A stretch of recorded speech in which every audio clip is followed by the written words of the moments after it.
Hello everyone, today we'll go through two articles. The first one by Marvin Hunch and Curtis Goldsby, and it's the boon and the bane of blockchain, getting the governance right. And it was written in 2022, so it's fairly recent. And then we have a very cool article by Eric Alston. It was made in 2019. And yeah, they are actually really useful to think about governance aspects on Cardano. So without further ado, let's get into it. So the general gist of the boon and the bane of blockchain is that it uses qualitative data, so interviews, and they interview 153 blockchain executives, and they interview them in terms of governance on what you will call private blockchains. So, for example, IBM had this project with farmers, and they made a private blockchain for that together with Walmart, I believe. And so it's slightly different from the Cardano approach with the public blockchain, but I think definitely there's a lot to explore from this article, and I tried to also compare a bit with Cardano during the article. So its main premises is that it identifies four different organizational models. I'm not sure I like the names, but Chief, Clan, Custodian, and Consortium. And basically the range from how much control a single entity have. So like a chief, it's the one in charge, and then the control comes from him. The clan, it's the different members of the clan. Custodian have one or more members who then have the control over the others, and consortium where everyone have the equal control. And then the other part of it is how tight or loose it is as well in terms of organization. And then they suggest like four strategic moves, and surprisingly, there's even some examples of how a blockchain might want to become more isolated.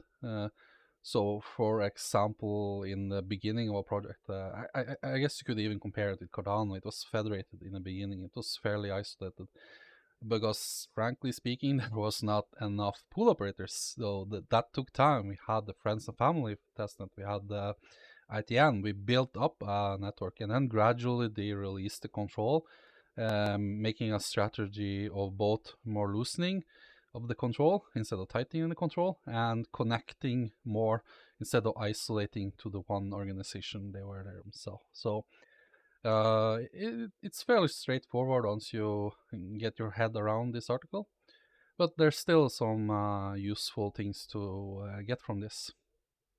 Um, One interesting thing is all these blockchains having critical decisions in blockchain governance goes through these phases. They need to analyze the problem, have adoption, and then adjustment. And particularly this adjustment thing is maybe something we can learn something from. So, uh, like all of the organizational forms they suggest there, they have different pros and cons, and you really need to analyze what you have currently. What's your population? What are the people using it? In Cardano, we will call this ecosystem mapping, I guess. But as I will show, in my opinion, we already fit like many of the different organization forms that's suggested in the paper, and it's not one size fits all. So I like the framework because it's useful, and with any model, it's just a representation of reality. But it's usually models have value when they give you some deeper understanding, and I think this one does as well. Um, yeah, and this is what they're talking about here, like the analyzing. Like you need to take into account the needs and concern of the participants, for whom and what purpose the blockchain is being used.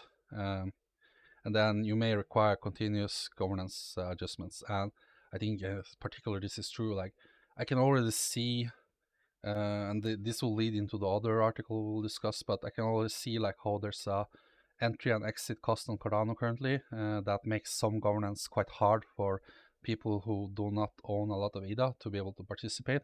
And we need to make decisions in the future if we're going to adjust our governance protocol to be even more inclusive, or if what we have is valuable enough, and that we should have those entry costs as high as they are. Um, and they from the interviews they see that many of these projects fail when they are very tight control and very isolated, because they soon realize that if you're going to attract more network participants, you can't have all the control yourself and you can't isolate yourself. So I think that's a fairly obvious conclusion, but still it has to be learned time and time again, and that's human nature, I guess. um, And yeah, this is also why I think this article has some value. Is it does give some experience from like what type of problems tends to manifest from this type of different governance models, and like just to have guidelines for ownership, clear rules of engagement, and having advisory councils. This is something they saw, that when you needed to move from a very isolated to a more loose and less a single person control to loosen control, that you need these type of processes. I think we will call that like ecosystem processes in Cardano.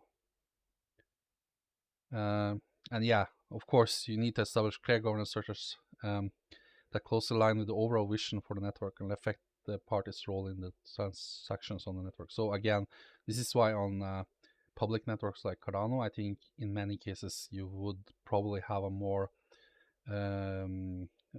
model where you have several stakeholders, not one have being in control, because this is what we see already on the blockchain. But of course, what you experience then when you have more than one person taking charge is you need to have coordination.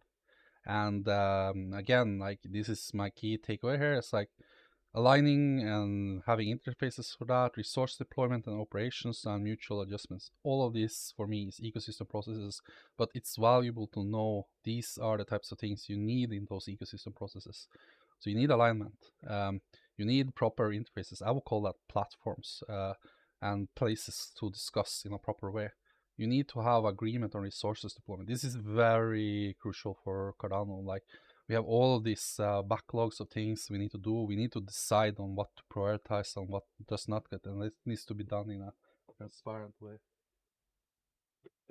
Um, and you need to have operations or execution of what you do. So you need to have maintainers of repos that you agree in ecosystem processes. You need to have coders. You need to have people dividing up responsibility and actually executing on that responsibility. But again, all this is ecosystem processes, and it's complex, but it's doable. And this, for me, is how coordination would be done on Cardano. Other part of this, I will say, is the effective use of resources during this like coordination phase, where you have the execution phase of it. I think I would call that like all of the budget processes we have is a clear example of that on Cardano. So for example, we're executing a treasury disbursement for projects, and we do that through Catalyst currently, and that happens through a budget process. And that in the future, I think we will need even more coordination on it. Currently, it's quite centralized. It's the team from Catalyst, but they are clearly making great inroads on making it less centralized. They are inviting the community, and they're holding workshops. They have been holding feedback all the rounds. They have been adjusting based on the feedback from that. So we're definitely moving in the right direction. I guess you could compare it with how we started Federated with the staking pools, but we now see the same for budget processes, where it started with one centralized entities, and then you, over time you have to build up the knowledge and expertise so others can handle it. So it's really not that different. And again, this is one of the key takeaways in the article. It's like all of these governance processes moves through all of these same steps. Um, yeah, and I think also this term of like coordination when new members join or exit, members exit, how we create good voter platforms where people can read all the history and get up to date, to see where's the public debate, uh, and the same for delegation platforms as well. This will be crucial to have a good system for members joining or exiting from the governance system. um, and then they discussed that coordination that take place across organizational boundaries increase governance complexity, as aligning interests in politically charged settings incurs significant administrative costs. And later in the article, they several times mentioned that these type of organizations are more costly in terms of time and in terms of organizations, and it's true. But it is the most decentralized. It is more inclusive. It is what probably creates good ID flow. Uh, so what we need to do, the challenge will be then to actually create these good platforms for on-ramping, off-ramping people from governance, and making sure that the debate is effective, and you have effective DREPs, you have effective constitution committee members that are public and transparent, and you see how they vote, and it's a quick system to do. Like, the more we take down these barriers, the more we drive down this cost. That's real and going to be there, and it is always going to be faster to have a single organization that decides everything. But that's the beauty of decentralization, or comparing it with democracies. Like, you have to make compromises, and usually those over time creates better solutions. And as long as we build, and blockchain has a huge potential for this, as long as we build these effective voter platforms, then we can probably see what I will call democracy 4.0, or next version of democracy. Um, Yeah, and then from the control aspect, some of the things they identified as being under control is participation and information sharing, funding and decision-making authority, and dispute resolution. And last one is like non-obvious, but yeah, it is definitely a form of control. So how you then release that control to the whole community in terms of like Cardano, like how do we do arbitration or disputes, for example, smart contract disputes. Code is law, but what do you do when code is law in two contracts and both of them are right, but it's still a problem for a blockchain? Uh, there will be scenarios where you will need some form of dispute resolution. So that's a problem I have not solved or thought much on yet, but I definitely think that it is a problem. Let me give one example, because it was a bit like I just said two different smart contracts, and what could that look like? For example, take if you have in a constitution the right that you should be immutable and you can't change what's already been transacted. But you have a smart contract, and you also in a constitution that you are free to do whatever you want in a smart contract as long as there's consent. But you have then in a smart contract clawback, different clawback mechanisms. So yeah, all looking well and fine so far. It's they have consented. What's the problem? But the problem becomes when you then interact with this smart contract with another smart contract, and they have this clawback. So you, in the other contract, the users have not consented to this mechanism. So this interaction in itself causes this problem. Like, something that seems very simple from the outside, consent, becomes a problem when it's from two different governance sets, basically. So how you open to have this type of governance sets, and then how you then handle disputes. Like, for example, you could say that in such cases, the other contract that choose to interact with this contract, if it was known, then clearly they knew that they were interacting with a contract with clawbacks, and should thus suffer from, or should have designed their smart contract in that way. That's just one example. Um, yeah, and control is usually either centered on specific organizations or shared between the organizations. I will say, like, currently Intersect and how they handle repos is quite centralized. I know there's plan that Cardano Foundation is also doing Cardano Node, and we have more repos, and probably Intersect itself would divide up this responsibility of this backlog or this in the future.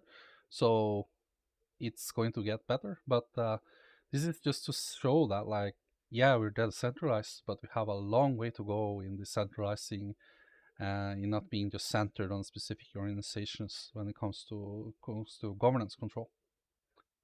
I think this is a good overview, and I try to place the different roles currently. Like, I would say SPOs are fairly clan-based. They're equal in control.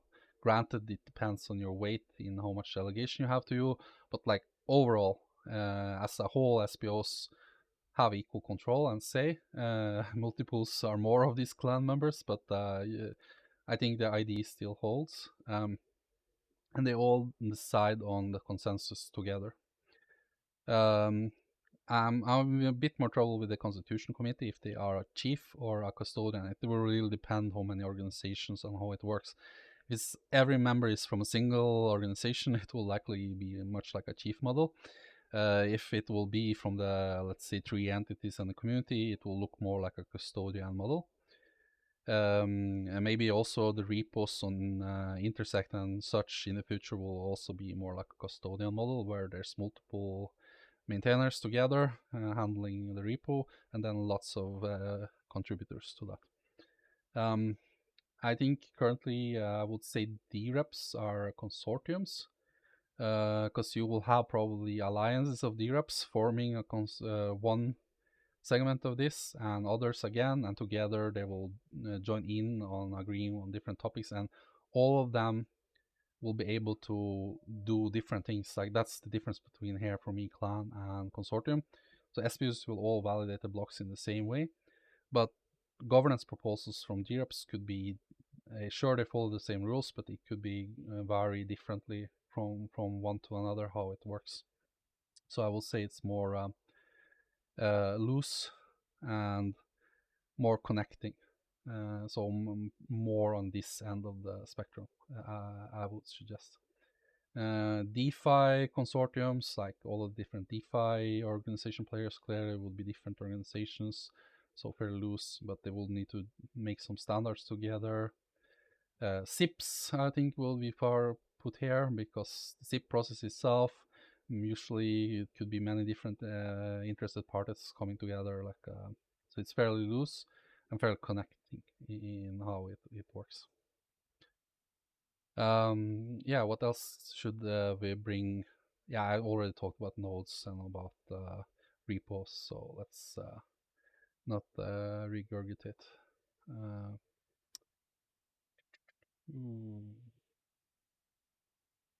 Well, and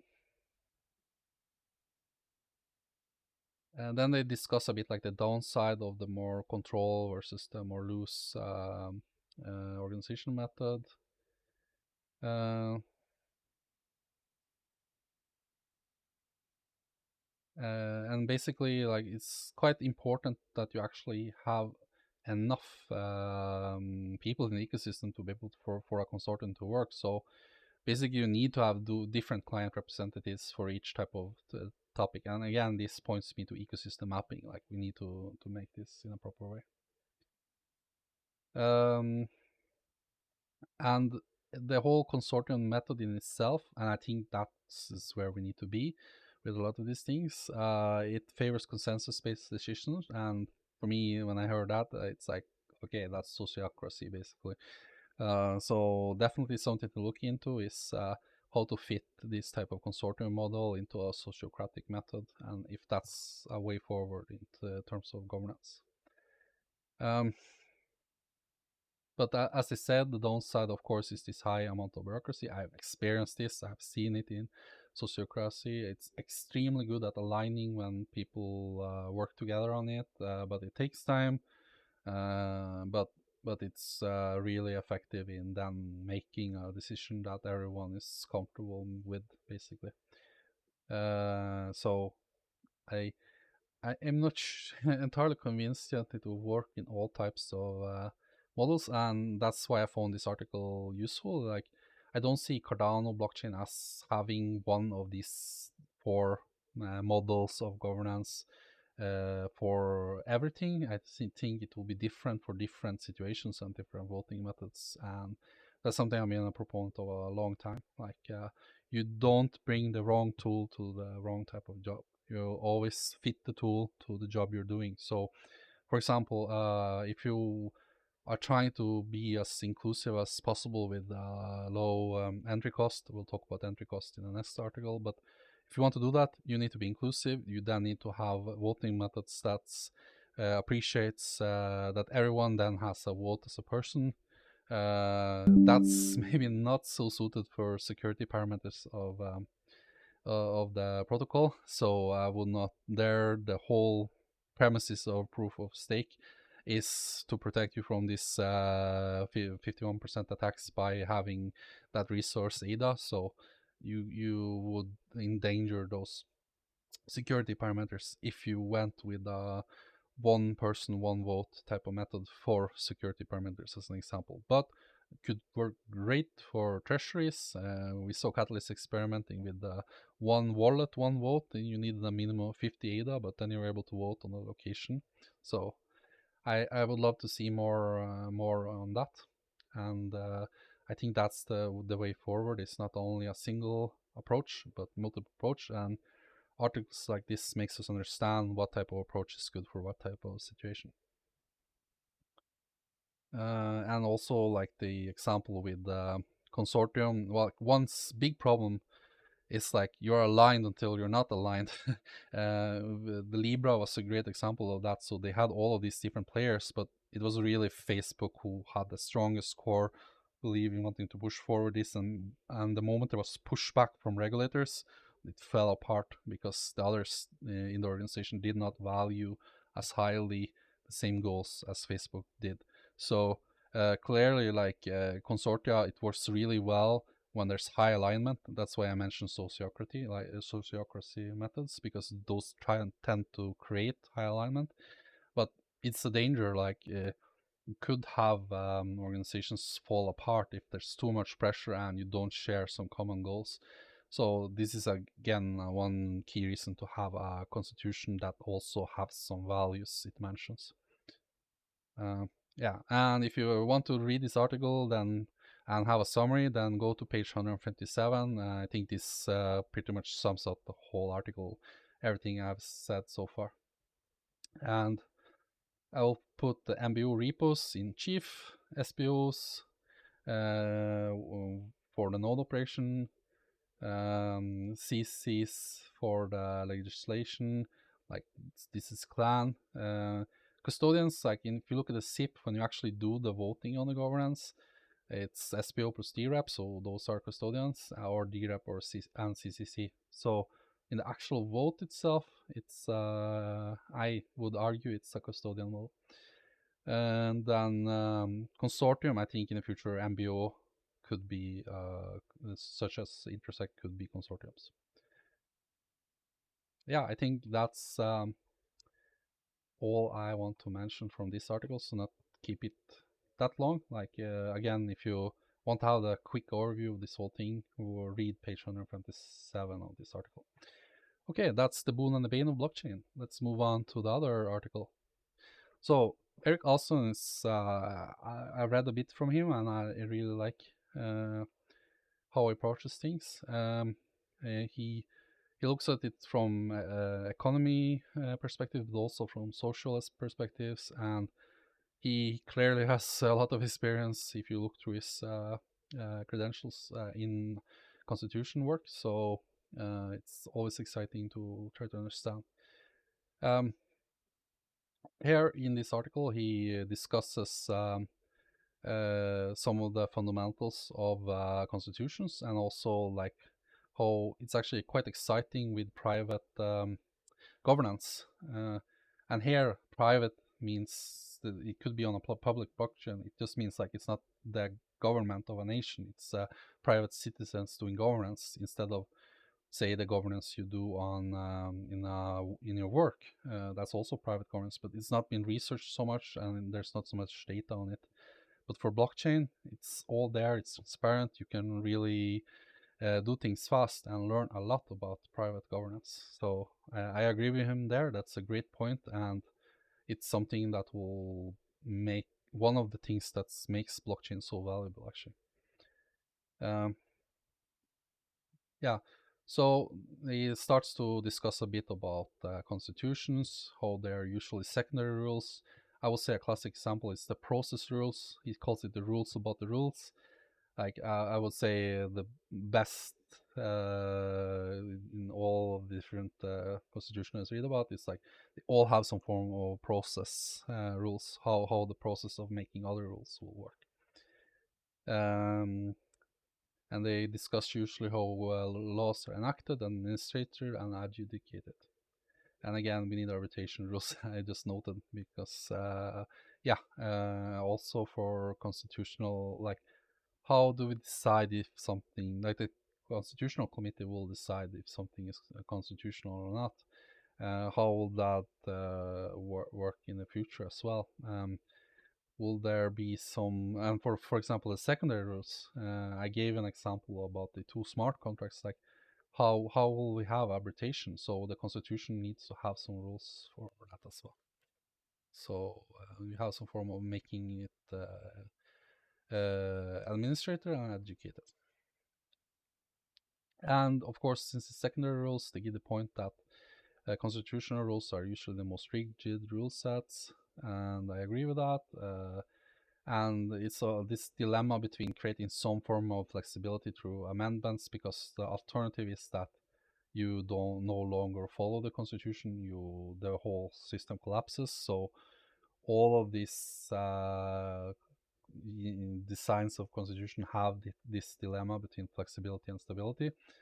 And I believe the stability part is important because that's what creates the same rules and the same playing field and economic stability. So that in itself creates economic growth, but you also need to have some form of flexibility so you adapt with the times. But it should not be that flexible that it's like whatever the wind, wherever the wind blows now, and opportunistic.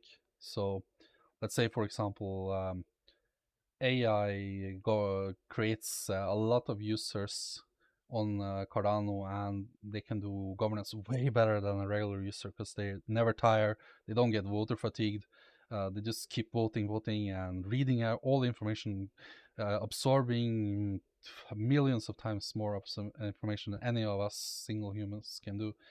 Um, and then you design some rules around it so it actually favors those AI rules, then you are basically use the winds of time from what's current to try to gain more power. Maybe a bit far-fetched example, but the general gist of it is like constitution should not be about whatever is in that moment, but it should be about the rules and principle for all of the generations, like my forefathers and what they thought about as well. Um,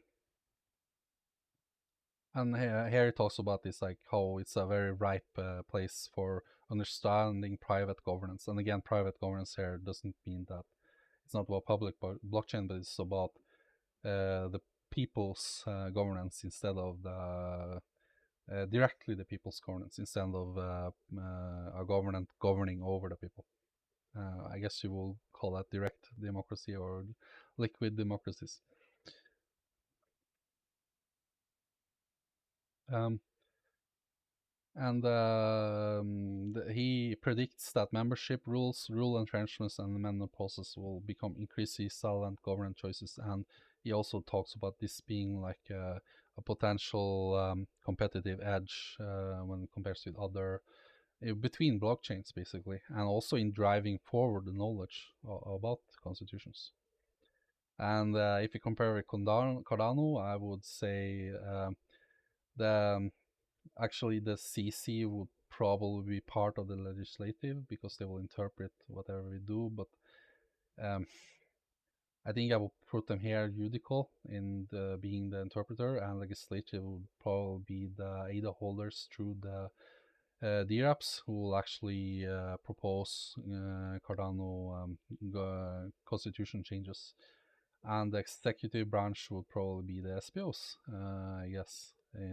together with the ADA holders to actually hold the power over ADA. So in the end, you could say the ADA holder is actually both the executive and legislative approach, and the judicial is indirectly the ADA holder because they have control over the CC and can vote a motion of no confidence. So in the end, ADA holder is all of this, but it's different roles of ADA holders who express these different powers. Um, and in Cardano, and he argues that usually these second order rules have a higher barrier to change. For example, requiring a supermajority, and we discussed this in all the workshop. The constitutional updates has a P3, it's its own threshold, so we can clearly give it a higher threshold if you want. And here he discussed this like opportunistic change, like what I tried to exemplify earlier, and that's one of the dangers of making constitution too flexible and too much able to change in the moment compared with over time. And yeah, and they usually he discuss further this like what aspects, if any, of the constitution should be insulated to the point they are never subject to future adjustment. And the rules of how you create the rules are generally historically harder to change than the other rules that reflects the values or how those values are expressed. And unamendability as the most extreme form of rule enforcement, and he argues that will be is fundamentally anti-democratic to do that, to have something that's totally unamendable. But yeah, he basically, I don't think he takes sides on this, and he just discusses this dilemma. And one example of this, like Ethereum versus Ethereum Classic. So if you think that immutability is something that's absolutely sacred, you would say that ETC, Ethereum Classic, did the right thing because there was this hack and lots of money was moved, but ETC kept those transactions in while Ethereum actually forked and changed those transactions. So they sacrificed immutability as a value for the belief that the bad actors had to be punished, basically.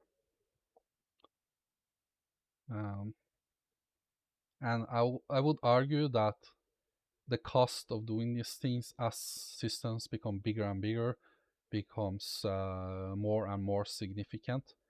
Um, so, and I also believe that once you open up for immutability to be changed, and I'm not saying like you could like archive some of the early blocks and stuff like that. Of course, there's different degrees of immutability, but if you open up for changing immutability with great positive reason, you wanted to punish a bad actor, but then you open up for future changes. And if your governance system then is not absolutely perfect, that no person will be able to be in power that will try to take advantage of that fact that you are no longer 100% immutable, then you do risk the scenario where someone will try to change for their own advantage.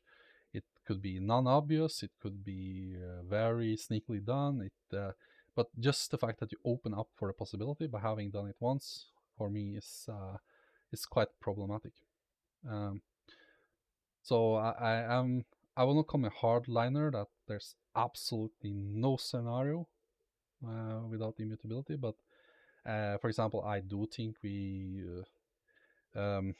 in the future when the blockchain is huge, like we need to prune it, we need to have archival functions and all of that. So I do agree on those type of things. But anyway, this just shows this debate, and it just shows that are these rules amendable or can they change? And in Ethereum, it actually was amendable. And this was a constitution. I agree with the author. This was a constitutional choice. It was very fundamental to the whole blockchain. Is it immutable or not?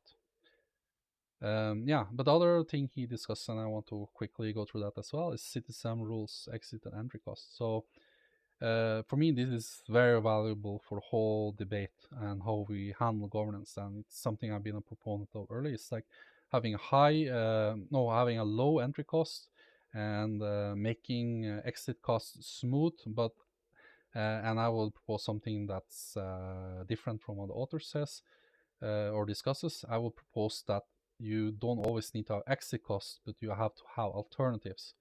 I'll try to give some example as we move through this. But currently, like, what is the entry cost to be a AIDA holder? Is it having one Lovelace? Is it having one AIDA? Or is it actually the transaction minimum fee? Like, can you do anything? Can you participate in governance if you have less than the 0.13 or whatever ADA it is for the min fee for doing a transaction to actually do something on the blockchain? I will argue no.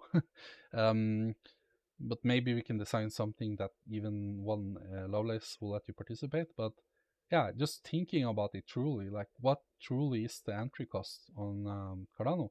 Like in Catalyst, the entry cost for the latest vote was 50 ADA. One of the entry costs for being a staking pool operator is a deposit of 500 ADA.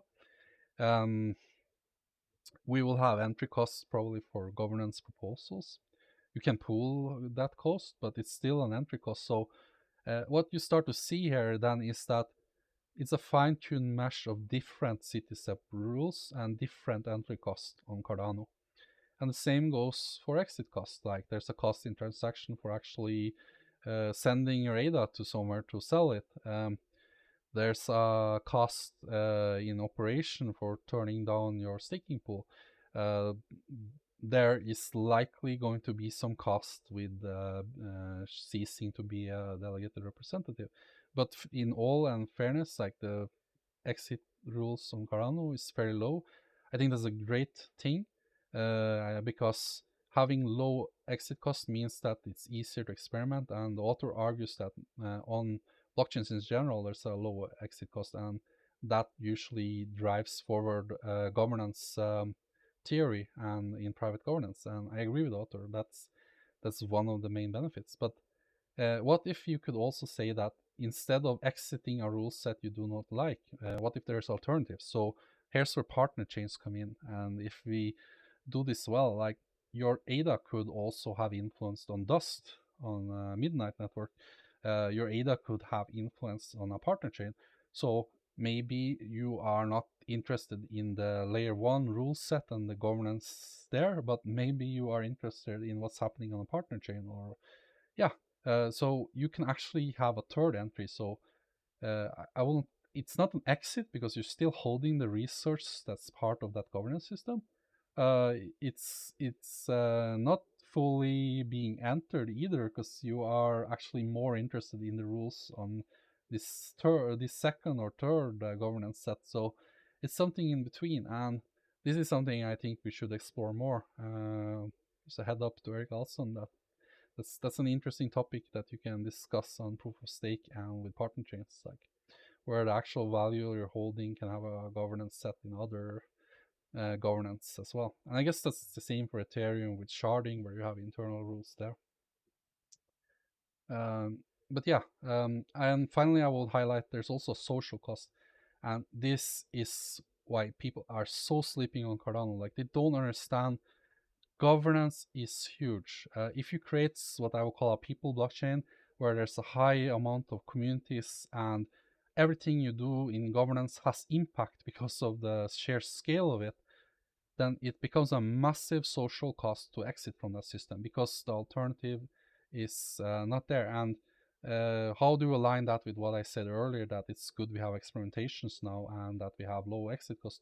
Well, when we get to a really effective governance system, it will naturally flock people there. And that's when we know we have created something truly valuable. It's when it's used by tons of communities and it's impactful on in such a degree every time you do governance action. So I don't think that's a problem. I think that means we have come to something new, democracy 4.0 or whatever. So yeah, and I did want to point out that as time moves, there will be a higher and higher social cost for exiting these different systems. It's the same with the constitutions in America. Like all the system and all the rights you have there now, like it's developed over time, and leaving all of that behind has a cost. And you have, if you have lived there all your life and you have all your communities there, of course it has a cost to leave that behind, and that cost is also social. Final one is like hidden costs, like tax costs. Like for example, if you renounce your U.S. citizenship, you will still have a tax cost when you leave to another country. Actually, we could probably do better and think about this on Cardano as well. I know different nations have different rules on this tax, and some tax you when you have to sell your ADA, but some even when you receive your ADA. Like, if we can really think about this in terms of governance as well, and how we make sure to have a low exit cost and entry cost, that would be great. I can give a personal example. Like, every time you receive a reward and it's moved on the blockchain, that's a tax in Norway. It's an income tax. So if you receive like proof of work every day, then you have every day to fill one entry. So the easier you make it, and the more you think about these things, the better the exit and entry costs are for people. And that goes for DREP rewards as well. I think, well, by the way, what Cardano have currently with a holding account that you withdraw from is very elegant. But for sure, it's good to think about this. And then he discussed the amendment rules, and as I said, it's a trade-off between stability and flexibility. Yeah, um, and then there's a trade-off between to adapt to new developments while entrenching the system from self-interesting behavior. And then I used this a bit weird example. It was the only one I came across when I read the article about AI development that say that suddenly we have lots of governance users that are AIs, and that they're able to do it governance way more effective than us, and feeling some form of self-interesting behavior on that.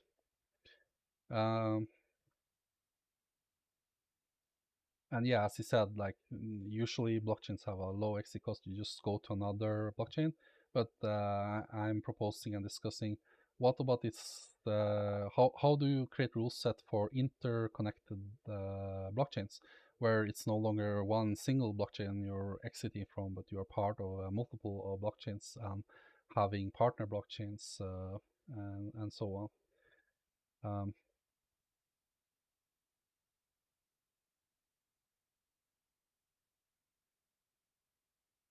they and again he discusses this trade-off and economy of scale, and that's what I tried to say earlier. Like, when are you so big that the actual cost of changing the rules will have massive impact on everyone financially, versus the cost of actually not adapting to whatever currently is happening. Uh, so let's say there's a way to do DeFi slightly more effective, giving slightly more cheaper transactions, but the way that this design of the current laws makes it quite hard or impossible to do it that way. Then it becomes like a question, if it's unconstitutional, like it uh, affects some value, like it makes maybe immutability slightly harder to guarantee or something like that, then it's not worth it. The benefit that you are for adapting to this change is so low, and the cost for everyone involved who bought in on these constitutional rules would be so high. This is an example of that. What else? Yeah, and here he talks about it being in proof of work. It's so easy for everyone to access by just having the right hardware, internet access. And I just say also ADA staked in proof of stake, of course. Um,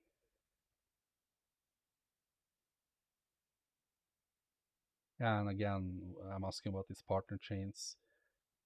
Uh,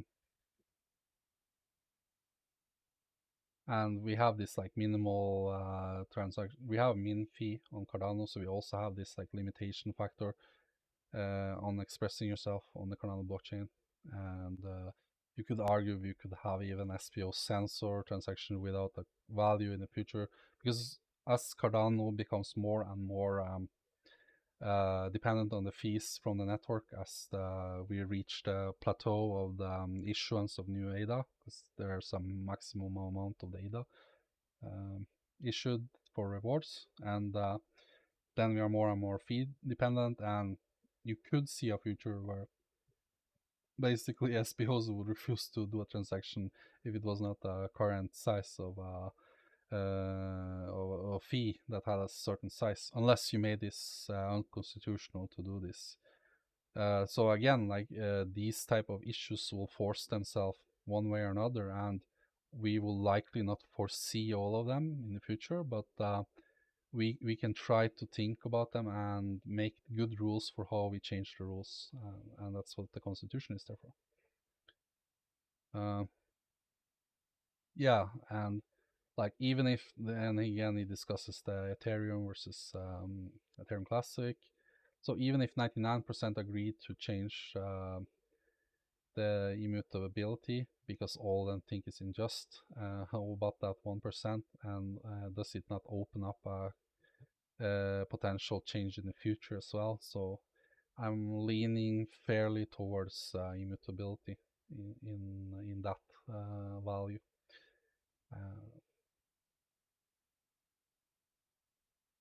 Yeah, and he discussed, for example, I would argue that it's like networks with off-chain transaction. Well, Hydra is not off-chain, but it's off the main chain, and there's a transaction channel between them, and you can draw parallels between what is discussing here with Hydra, and you could do the same with partner chains for what is discussing further down the article. And then when it comes to like profound changes in network processes, I draw some parallels to the Minotaur paper and to like proof of useful work. So, for example, you could have a change in how security works by having multiple securities, one proof of work and proof of stake collaborating on security of the protocol. And yeah, that's the essence of Minotaur. And then you have all these proof of useful work papers where suddenly you create more value through the securing of the network. And I can see a future where Cardano adjusts its network security underlying the underlying security rationale by having not only proof of stake being this thing secured in the network, but probably also proof of useful work. So any type of design of governance should try to think ahead of these things could potentially happen. Uh, yeah, and he argues that thinking about this and making effective governance provides an important margin for competition. Um, and yeah, I like this point that lower exit costs facilitate greater competition in governance, which often argued to result in benefits associated with both enhanced government accountability, citizen, and experimental discovery.